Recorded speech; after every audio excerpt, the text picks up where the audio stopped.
ہوگا. تو پھر جب آپ خود کہہ رہے ہیں کہ آپ کے پاس ایسا ڈیٹرجنٹ نہیں ہے جو نیتیں صاف کرے، تو بات پھر چلے گی کیسے؟ جب آپ کو ان کی نیت پر اعتبار ہی نہیں ہے تو ڈائلاگ جنم کیسے لے گا؟ دیکھیں بات یہاں پر دو ہیں افتخار صاحب. ایک ہے اختیارات کی. ان سیاستدان اگر وہ چاہتے بھی ہیں کہ بلوچستان کا مسئلہ حل ہو، ان کے پاس اختیارات نہیں ہیں. اور جن کے پاس اختیارات ہیں، جن قوتوں کے پاس بے پناہ اختیارات ہیں، ان پر ہمیں اعتماد نہیں. آپ کہنا چاہ رہے ہیں کہ آپ کو فوج پر اعتماد نہیں ہے، اور جو موجودہ سیاستدان ہیں، جو پریزیڈنٹ ہے، جو پرائم منسٹر ہے، جو پارلیمنٹ ہے، جو سینٹ ہے، یہ بے بس ہے؟ وہ بالکل جی. فوج کا جنرل سے لے کر اس کا عام سپاہی تک بلوچستان کے لوگوں پر جو ہے گولیاں چلانے میں ملوث ہے. مہنگی صاحب آپ جائیے گا نہیں، ساتھ لائن پہ رہیے گا. ہم جا رہے ہیں بریک پہ، بریک سے واپس آتے ہیں. جو آپ کے خدشات ہیں ان پہ ہم بات کریں گے، کیونکہ ہمارے پاس آیت اللہ درانی بھی موجود ہیں، اپنا سابق انسپیکٹر جنرل پولیس بھی موجود ہیں، اور جنرل صاحب بھی موجود ہیں، کہ کس طریقے سے پھر ڈائلاگ کیا جائے. مطلب نیت کا تو اللہ تعالیٰ جانتا ہے. اللہ تبارک تعالیٰ کہتا ہے کہ میں ہی ہوں جو دلوں کے بھیج جانتا ہوں. اب دلوں کے بھیج جاننے والا مسئلہ تو اللہ تبارک تعالیٰ کا ہے، لیکن ہم آپ سے جاننا چاہیں گے کہ بات کیسے شروع کی جائے، آپ کیسے سارے ڈائلاگ میں آئیں گے، کیونکہ بہرحال آپ سرحدی سوائل ہیں، بہرحال آپ پاکستان کے ہیں، بہرحال آپ کو اپنا ایک رول پلے کرنا ہے. خواتین حضرات، مجھے ایک بریک لینا ہے، اور جن صاحب میں بریک سے واپس آ کے ہم پھر بات کو یہیں سے شروع کرتے ہیں جہاں پہ مہنگے صاحب بات کو لے گئے. خواتین صاحب جائے گا نہیں اور ہمارے ساتھ رہے گا. Welcome back. خواتین بات ہو رہی تھی بلوچستان کے پیکج کے حوالے سے، اور ہمارے ساتھ اختر مہنگے صاحب تھے. انہوں نے کہا کہ لفظ پیکج ہی درست نہیں ہے، اور مسئلہ نیتوں کا ہے. جب تک نیتیں درست نہیں ہوں گی معاملات آگے نہیں چلیں گے.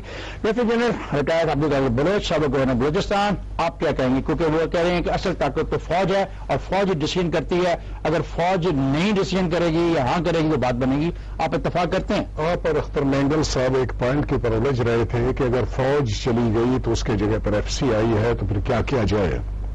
بنیادی طور پر فوج اور ایف سی، فوج ہوتا ہے، فوج نارمل ہے، وہ آرم فورسز اور civil arm forces. F C ہے سول آرم فورسز.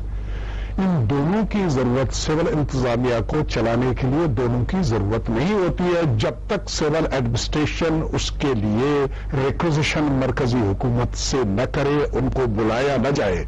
ان کا کسی قسم کا کوئی تعلق نہیں ہے لا انفورس کرنے کے لیے. صوبہ پنجاب میں، صوبہ سندھ میں اس وقت ان دونوں فورسز کی انوائرمنٹ ایز سچ نہیں ہے.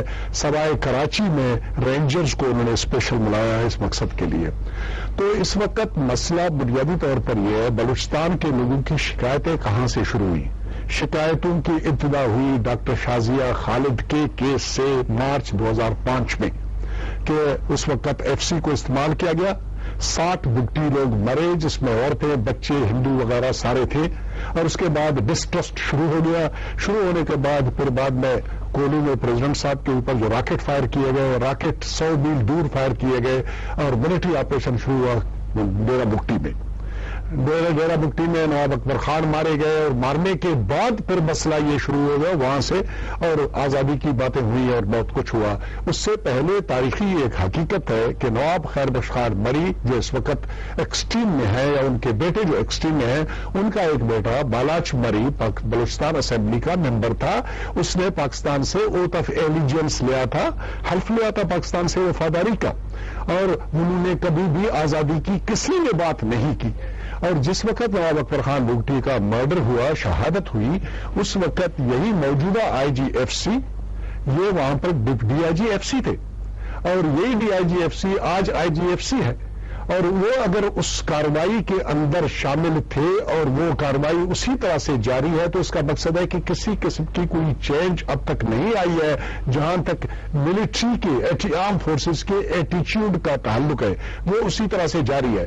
تو آیت اللہ درانی صاحب کی سیاسی حکومت جو بھی باتیں کرے وہ اپنی جگہ پہ، لیکن مجھے لگتا نہیں ہے کہ فوجی پالیسی میں کسی قسم کی کوئی چینج آئی ہے. جی جون صاحب، کیا خیال ہے کہ فوج کی پالیسی میں کوئی تبدیلی آئے گی؟ کیا فوج جو منتخب حکومت کے فیصلے ہیں ان میں آپ کو سپورٹ کرتی نظر آتی ہے؟ جی بالکل، کیونکہ یہ جو آغاز بلوچستان کا جو سبجیکٹ ہے، اس میں اگر آپ اس کا نام پیکج سے ہٹا دیں تب بھی اس میں اس وقت فوج کمیٹڈ ہے موجودہ جمہوری پارلیمان کے ساتھ کہ وہ بلوچستان کے حوالے سے جو فیصلے آئیں گے فوج کو اعتماد میں دیا گیا ہے اور فوج اس پر کمٹمنٹ میں قائم ہے. کیا یعقوب صاحب یہ بات کر رہے تھے ایف سی کے آئی جی کی؟ جی ڈی آئی جی تھے اور اب آئی جی ہے، اور یہ کہہ رہے ہیں کہ جب وہ اس کو پروموٹ کر کے آپ وہاں پہ رکھیں گے تو پھر ٹھیک ہے، پھر اختر مینگل کو کہنے کا یہ حق ہے کہ ان کو کوئی توقع نہیں ہے کہ وہاں پہ بہتری ہوگی. آپ اتفاق کرتے ہیں خاص طور پہ مسنگ پرسن کے حوالے سے آپ کیا کہنا چاہتے ہیں؟ بیکاز آپ پولیس میں وہاں پہ آئی جی رہے ہیں، مسنگ پرسن کون ریسپانسبل ہے؟ جی مجھے سردار اختر مینگل صاحب سے 100% اتفاق ہے اس بات کے اوپر کہ جو مسنگ پرسنز ہیں وہ اپنی جگہ پہ بہت بڑا ایشو ہے. لوگوں کے بھائی، ان کے والدین، ان کی اولاد اگر وہاں سے اٹھا لی جائے اور نہ ہو کہ وہ کہاں پہ ہیں اور پھر کچھ 6 مہینے یا سال کے بعد ان کو واپس کر دیا جائے تو میں سمجھتا ہوں اس سے نفرت بہت زیادہ پھیلتی ہے. انہیں یاد ہوگا کہ نواب اکبر بگٹی صاحب کی جب شہادت ہوئی اور اس موقع کے اوپر میں وہاں پہ آئی جی تھا، ہم نے جو ہینڈلنگ وہاں پہ کی پولیس کی طرف سے وہ ہینڈلنگ اس طرح سے تھی کہ ایک جگہ پر بھی میں نے وہ آرڈر دیا ہوا تھا کہ کسی جگہ پہ پولیس فائر آرم استعمال نہیں کرے گی، کیونکہ ہم کوئی اور جانوں کا ضیاع افورڈ نہیں کر سکتے، اس ملک کے لیے بہت ہی نقصان دہ ہوگا. چنانچہ ہماری ہینڈلنگ جو رہی ہے اس میں ہماری پوری کوشش تھی کہ اگر پراپرٹی کا کوئی نقصان ہوتا ہے تو اس کو بچانے کی کوشش کریں. جو چند شرط پسند عناصر اس کے اندر شامل تھے ہم نے ان کو اٹھا بھی لیا تھا، گرفتار بھی کر لیا تھا، مگر یہ بات درست ہے کہ لوگوں کی طرف سے وہ پروٹیسٹ نہیں تھا کہ ہمارے لوگ کہاں ہیں، کیونکہ ان کے سامنے ان کا باقاعدہ ٹرائل تھا، پھر ان کی ضمانتیں ہو گئی اور یہ سارا معاملہ ہے. مسنگ پرسنز اپنی جگہ پہ ایک بہت بڑا مسٹرسٹ کا ایلیمنٹ ہے، لیکن میں اس موقع کے اوپر سردار اختر مینگل صاحب اس ملک کے اندر اس صوبے کے وزیر اعلیٰ رہے ہیں. میں سمجھتا ہوں سردار اختر مینگل صاحب اور اس کے ساتھ باقی جتنی بھی وہاں کی لیڈرشپ اور جتنے بڑے سردار ہیں جن کے اوپر لوگوں کا کانفیڈنس اور اعتماد ہے، ان کے اوپر اس ملک کی خاطر ایک بہت بھاری ذمہ داری عائد ہوتی ہے. اگر وہ محب وطن اپنے یقینی طور پر میں سمجھتا ہوں یہ سارے محب وطن ہیں، ان کے اوپر ذمہ داری یہ ہے کہ جو مسٹرسٹ موجود ہے اس وقت کسی جگہ سے تو ہم نے اس کو آغاز کرنا ہے. ٹھیک ہے، آغاز تو قوموں کے درمیان جنگ کے بعد بھی ہوتا ہے تاکہ صلح ہو اور صورتحال بہتر ہو. اگر ہم نے اس ملک کو اکٹھا رکھنا ہے، اس کو پراسپر کرنا ہے، لوگوں کی حالت کو ہم نے بہتر بنانا ہے، تو سردار صاحب اور ان کے ساتھ جتنی لیڈرشپ ہے بلوچستان کی ان سب کو قوم مل کے جی. جیسے میں سردار صاحب آپ سن رہے ہیں کہ جن جذبات کا یہاں پہ اظہار ہو رہا ہے، جب سب لوگ آپ کے حق کی بات کر رہے ہیں بھی تو ایک قدم آگے آئیے.